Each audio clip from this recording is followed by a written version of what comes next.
Apakah dokter yang sedang mengoperasi pasien boleh menjamak sholatnya? Jamnya boleh, karena darurat. Bagaimana hukum wudhu seseorang yang saluran pembuangan kotorannya pengganti dubur dipindah ke perut? Lalu bagaimana cara mandi junubnya? Bagaimana cara wudhu dan sholatnya? Jawabnya, kalau selangnya di bawah pusar dan alat yang ngasih sudah tidak berfungsi lagi, maka segala sesuatu yang keluar dari saluran tersebut membatalkan wudhu.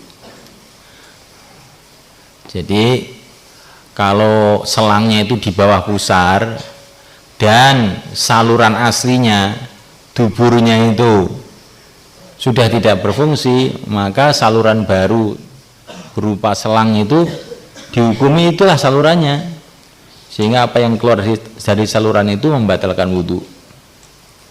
Cara mandinya, bagian yang sehat dibasuh dan yang ada plasternya diusap dengan air. Cara wudhunya sama dengan daimul hadas, sehingga setelah masuk waktu sholat bagian tersebut dibersihkan lalu wudhu dan segera sholat. Apakah sholatnya wajib diqadha? Ada dua pendapat, ada yang mewajibkan, ada tidak. Paham ini? Jadi kalau salurannya itu, selangnya itu di bawah pusar itu dihukumi, yaitu salurannya gitu.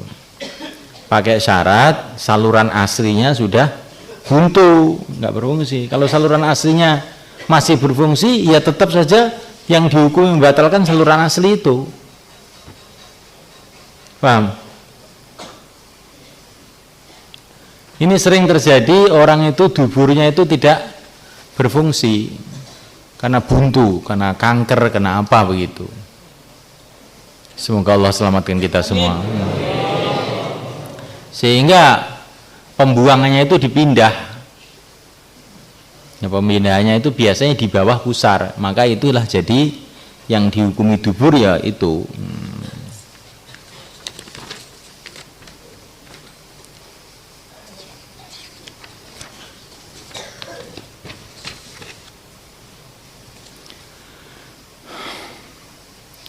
Apabila imam lupa mengerjakan tasyahud awal lalu diingatkan dan ia kembali duduk untuk tasyahud awal, bagaimana hukumnya?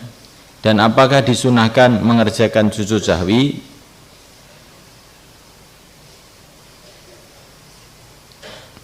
Apabila imam lupa mengerjakan tasyahud awal lalu diingatkan, karena diingatkan subhanallah, subhanallah, maka dia kembali ke tasyahud awal. Bagaimana hukumnya? Dan apakah disunahkan untuk sujud sahwi? Jawab, jika ia ingat setelah sampai batasan minimal berdiri, maka tidak boleh duduk kembali, karena ia telah dianggap melaksanakan rukun yang setelahnya. Kalau ia kembali maka dia tidak boleh kembali.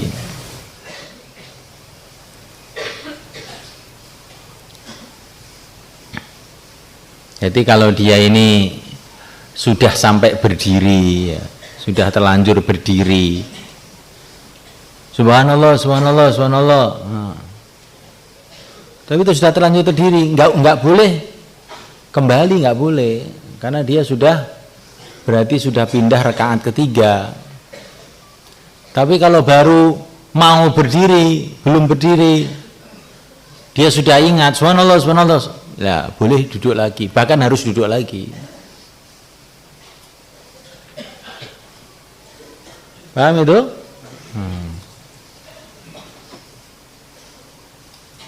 Udah itu aja, ini panjang sekali, nggak perlu nggak tuh.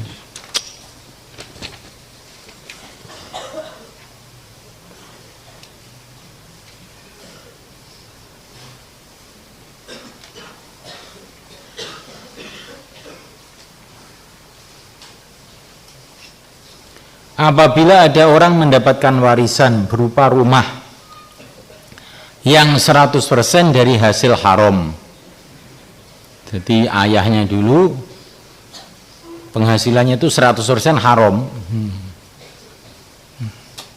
bolehkah dia memiliki rumah itu dan sebagai gantinya dia sodakoh seharga rumah tersebut. Jadi orang ayahnya atau ibunya meninggal, penghasilannya dulu 100% haram, maunya dulunya badar judi atau bagaimana begitu.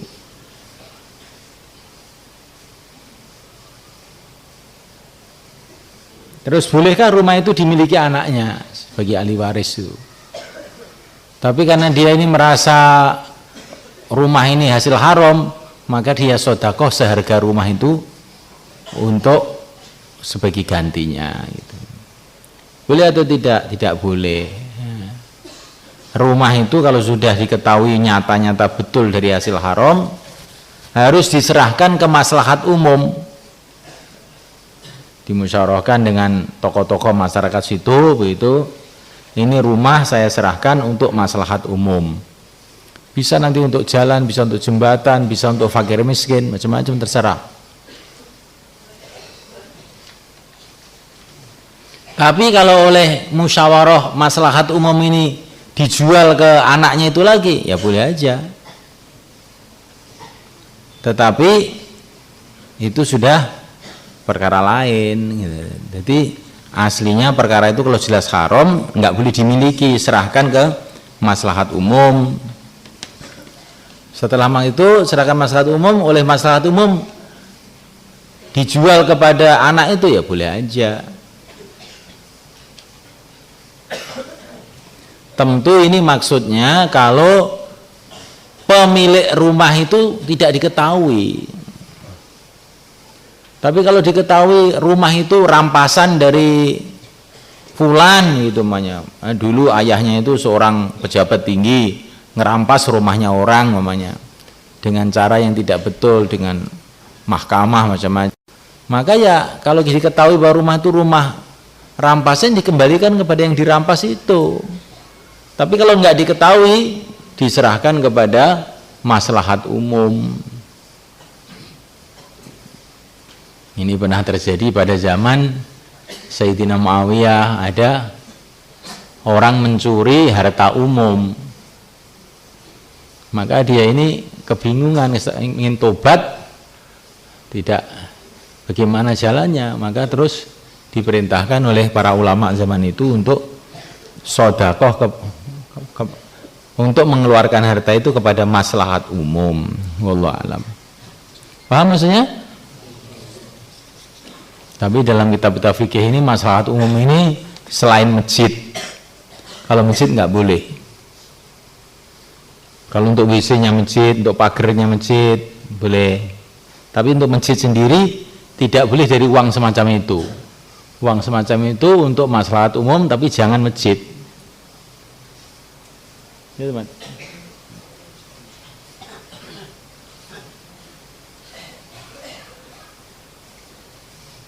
Bagaimana hukum ember kering yang terkena najis kemudian diisi air sampai tumpah? Jawab, sudah bisuci. Bagaimana hukum menggunakan mobil dinas untuk takaza agama, untuk tabligh, untuk apa gitu? Jawab, gunakan mobil tersebut menurut akadnya, menurut aturannya. Kalau mobil itu mobil puskesmas namanya, kamu gunakan untuk nusroh jamaah nggak boleh. Ini untuk kebaikan apa? Iya, teman, itu mobil itu akadnya itu untuk puskesmas, bukan untuk itu, keperluan itu. Tapi umpamanya departemen agama, dia punya mobil, memang kan departemen agama itu ada lembaga dakwah juga itu, ada bagian dakwahnya juga di situ. Maka ini mobil ini untuk keperluan dakwah, lah itu boleh aja. Jadi kita ini segala sesuatu harus dikembalikan pada akadnya. Ya ayyuhalladzina amanu aufu bil uqud, tepati akad itu. Al muslimuna ala syurutihim, orang iman itu menurut persyaratan yang sudah mereka mufakati. Ini speaker untuk masjid, nggak boleh untuk rumah. Ini lampu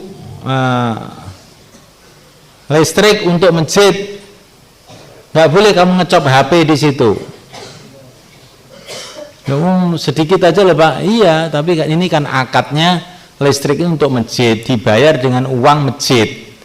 Maka kalau kamu gunakan untuk ngecop HP haram, nyolong kamu itu. Ya alhamdulillah santri kan nggak punya HP toh, nggak selamat kamu nggak apa-apa. Ya. Jadi menggunakan sesuatu harus menurut akadnya masing-masing. Air akadnya untuk minum, kamu gunakan untuk mandi nggak boleh.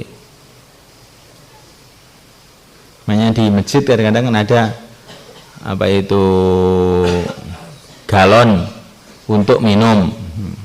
Terus kamu gunakan, makanya ini nggak ada air, mumpung ini jamaah perlu mandi, terus ambil 1 galon untuk mandi, nggak boleh. Kan ini kan untuk maslahatan juga Pak. Iya, tapi nggak boleh, nggak sesuai akadnya. Apa? Jadi jangan kamu menggunakan sesuatu tidak sesuai akadnya, walaupun untuk kebaikan.